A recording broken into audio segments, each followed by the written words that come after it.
Bonjour les amis, je vais vous raconter aujourd'hui une erreur qui m'a coûté 119 € quand j'ai voulu déposer mon permis de construire. Mais avant de commencer à vous raconter cette histoire, n'oubliez pas de vous abonner à la chaîne constructionmaison.info si vous ne l'avez pas déjà fait, et vous pouvez également cliquer sur le pouce j'aime sous la vidéo. Alors le dépôt de permis de construire est gratuit pour un permis pour une maison jusqu'à 150 mètres carrés. Donc on doit quand même fournir pas mal de documents, des plans, des photos, etc. Et quand on a tous les documents pour le permis, en fait, on fait un dépôt du permis de construire soit à la mairie, soit un dépôt dématérialisé directement en ligne. Et contre ce dossier de permis de construire, on va vous donner un récépissé. C'est-à-dire c'est une preuve, en fait, un document qui prouve que vous avez bien déposé votre dossier. Alors à partir du moment où vous avez déposé le permis, il y a un délai d'instruction pour l'administration qui est de 2 mois pour savoir si le permis est accepté ou refusé. Et dans le mois qui suit le dépôt des pièces, en fait, les différents services qui sont concernés par le permis, l'eau, l'électricité ou la préfecture par exemple, vont étudier la demande. Et s'il manque un document, ou si un document n'est pas conforme, ils vont vous le redemander, en fait, ils vont vous écrire pour vous le demander dans le mois qui suit la date de dépôt. Et évidemment, si ça se produit, ça occasionne des retards. Au moins le temps qu'on renvoie le document. Et puis surtout, quand on fait un oubli comme ça, eh bien le récépissé, c'est-à-dire la date à laquelle le dépôt de permis est pris en compte en fait pour les 2 mois d'instruction légaux, ce récépissé il repart à zéro à partir du moment donc où on a déposé la pièce manquante. Donc ça veut dire qu'il ne faut rien oublier dès le départ quand on fait son dépôt de permis de construire, et il faut avoir donc un dossier qui soit complet. Alors ce qui s'est passé dans mon cas, c'est que voilà, j'ai oublié un document. Lors du dépôt, pourtant je pensais avoir bien fait, j'avais tout étudié en détail, enfin ce que je pensais, mais j'ai oublié un document très important, c'est le document de conformité dit RE 2020. RE 2020, c'est la réglementation énergétique 2020, qui est rentrée en vigueur en 2022. Alors l'oubli d'un document pareil, c'est vraiment une erreur de débutant. Un architecte ou un professionnel du bâtiment, il rigolerait face à un tel oubli, quoi. C'est quelque chose qu'on ne peut pas oublier. Et ça montre qu'il n'y a pas longtemps encore, j'ignorais absolument ce qu'étaient les réglementations, comme la RT 2012, mais bon, qui maintenant a été remplacée par la réglementation énergétique 2020. Et pas de chance pour moi parce que cette réglementation énergétique 2020, elle est en vigueur depuis 2022 seulement.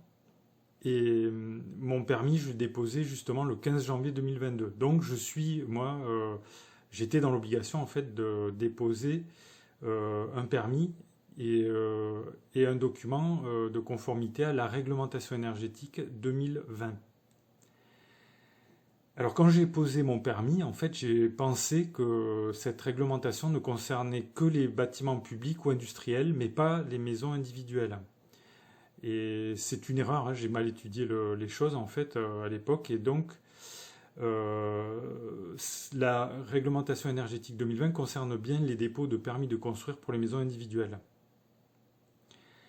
Alors résultat, ça n'a pas raté, hein. À peu près un mois après la date du dépôt de permis, j'ai reçu un courrier de la mairie qui m'a dit qu'il manquait ce document, ce document de conformité à la réglementation énergétique 2020, et que donc il fallait le fournir, et que dès l'instant où j'aurais fourni ce document manquant, le récépissé il recommencerait à zéro, et par conséquent j'ai pensé tout de suite en fait que j'aurais un délai rallongé, un délai supplémentaire d'1 mois pour obtenir mon permis. Déjà, je trouvais que 2 mois, c'était long. Et bon, là, ça m'a amené à 3 mois. Et puis, surtout, je me suis dit, mais comment tu vas faire pour fournir ce document? C'est un document quand même qui est assez, comment dirais-je, qui est basé sur des règles techniques. Et je me suis dit, voilà, tu vas devoir recommencer toute ton étude et peut-être ton plan, il n'ira pas du tout. Donc, j'ai dû m'informer très rapidement. Et j'ai vu en fait que la réglementation énergétique 2020, c'est la conséquence d'une loi qui a été passée dans le but de limiter la consommation d'énergie des nouveaux bâtiments. Alors de tous les bâtiments, hein, publics ou privés, et en particulier donc des maisons individuelles. Alors l'idée, en gros, de cette réglementation, c'est d'utiliser des matériaux qui sont pas trop énergivores, en fait. Il faut que le bâtiment, l'idée en fait générale, c'est que le bâtiment doit s'approcher de la neutralité énergétique, donc qui consomme le moins possible d'énergie. Ça veut dire concrètement que certains modes de chauffage sont interdits, en particulier les chauffages qui utilisent les énergies fossiles. Et au contraire, il y a d'autres types de chauffage, par exemple les panneaux photovoltaïques, qui sont privilégiés parce qu'ils permettent de produire de l'électricité renouvelable et qui est moins énergivore, en fait, moins consommatrice en carbone que les énergies fossiles, comme le pétrole ou le gaz. Alors, en plus de ces réglementations sur le chauffage, il y a toutes sortes d'éléments à prendre en compte. Mais en plus, il y a en particulier la question des isolants du bâtiment qui rentre en compte pour obtenir une note finale qui donne une conformité à la réglementation énergétique 2020. Parmi ces isolants, il y a les isolants des murs, l'épaisseur donc de ces isolants, les isolants des combles, des planchers, etc. Et puis il y a un facteur assez important qui est pris en compte dans cette réglementation, c'est l'orientation générale du bâtiment qui rentre en compte, et notamment la dimension des ouvertures. Par exemple, il faut que les baies vitrées de taille assez importante soient orientées au sud, parce que ça limite la nécessité de consommer de l'énergie pour chauffer en hiver, par exemple. Et à contrario, il faut des systèmes pour protéger le bâtiment des fortes chaleurs en été, des grosses canicules. Alors parmi ces systèmes de protection contre la chaleur, par exemple, il y a des stores, on peut installer des stores orientables. Donc c'est-à-dire qui vont masquer la lumière du soleil au moment où on le désire en fait. Bon voilà, donc vous voyez que ça fait quand même énormément de contraintes pour la construction d'une nouvelle maison individuelle. Et donc, il me fallait absolument fournir ce document pour obtenir mon permis. Sinon, j'aurais pas pu avoir mon permis de construire. Alors, ce document, en fait, de conformité, on ne peut pas le produire soi-même. Un particulier ne peut pas le faire, en fait. Il faut faire appel à un thermicien, c'est-à-dire un spécialiste de l'énergie, qui va calculer en fonction des plans de la maison, qu'on doit lui fournir bien sûr, en fonction des matériaux qu'on utilise, en fonction des isolants utilisés, de la taille des ouvertures, du mode de chauffage, de l'orientation de la maison, etc.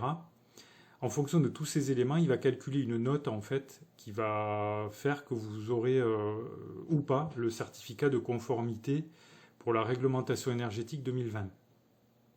Et bien sûr, ce professionnel, il ne va pas faire ce travail gratuitement.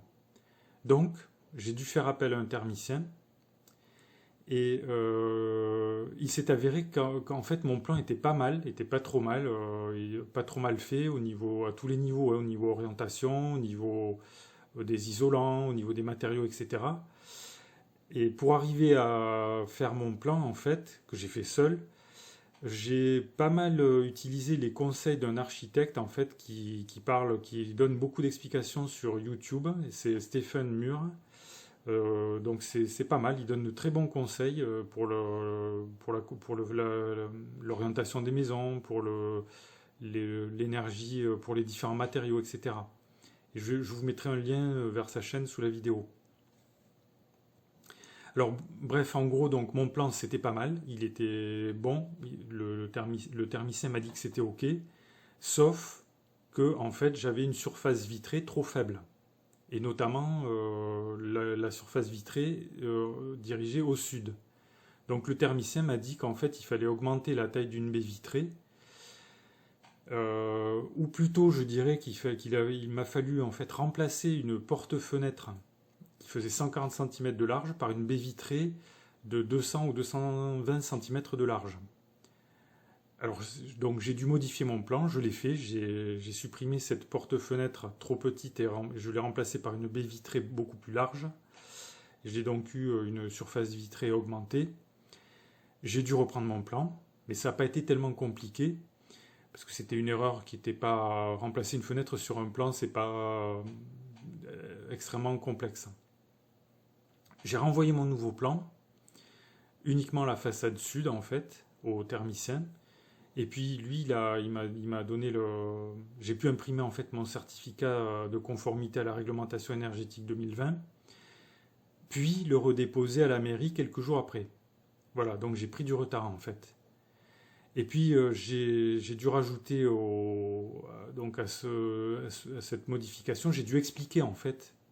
J'ai fait une lettre manuscrite dans laquelle j'ai expliqué à la mairie pourquoi ce que j'avais fait, ce qui s'était passé, quoi, que je joignais le document qui me demandait, mais que j'avais fait une modification du permis, de la façade sud.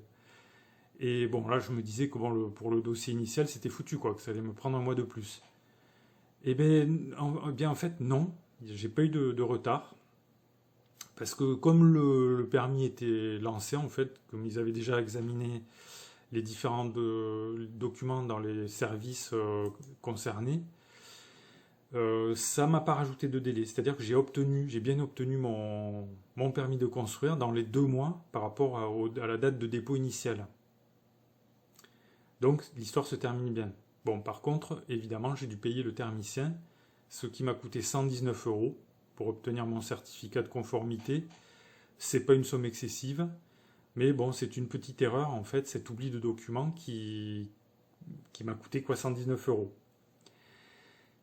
Alors cette erreur, en fait, je l'ai dit, un architecte n'aurait sûrement pas fait cette erreur. Les leçons qu'on peut en tirer, c'est qu'il faut vraiment très bien s'informer en amont avant de déposer son permis et quand on veut faire ses plans soi-même. Parce qu'il faut connaître en détail les exigences, les documents exigés par l'administration, les documents à fournir.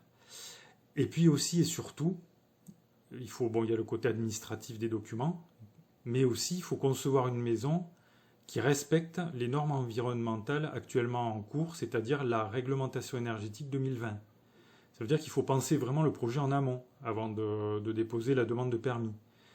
Et il faut avoir conscience qu'en fait, cette réglementation énergétique, elle peut occasionner des surcoûts, des surcoûts à la construction de votre maison à court terme, parce qu'il va falloir employer des matériaux, certains matériaux qui sont bien isolants, des briques peut-être plus isolantes, etc. Mais même s'il y a un surcoût de la construction à court terme, il faut essayer aussi de penser long terme et voir qu'en fait, cette réglementation, elle va vous permettre d'avoir un meilleur confort et de faire des économies d'énergie à long terme. Ça, c'est très important. Et donc, ça, c'est le côté positif de cette réglementation. Alors, si vous avez rencontré vous aussi des difficultés pour obtenir votre permis de construire, ou si vous avez des questions, des remarques ou des commentaires, vous pouvez les faire dans le fil de discussion sous la vidéo. Et n'oubliez pas de vous abonner à la chaîne constructionmaison.info si vous ne l'avez pas déjà fait. Et vous pouvez également cliquer sur le pouce j'aime sous la vidéo. Merci pour votre attention et à bientôt.